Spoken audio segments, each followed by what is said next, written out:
Hi అండి.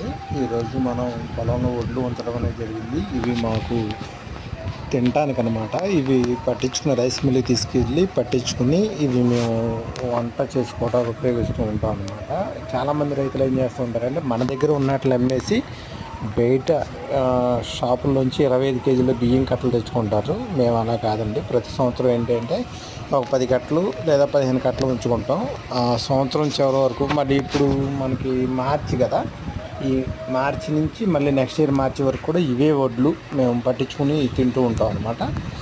ఈ రకంగా చేయడం వల్ల ఏంటంటే మనీ సేవ్ అవుతుంది. మనం పండించిన వడ్లు మనం తింటూ ఉంటాం అనమాట. వీడియో నచ్చినట్లయితే లైక్ చేయండి, షేర్ చేయండి, సబ్స్క్రైబ్ చేయండి. Thank you friends.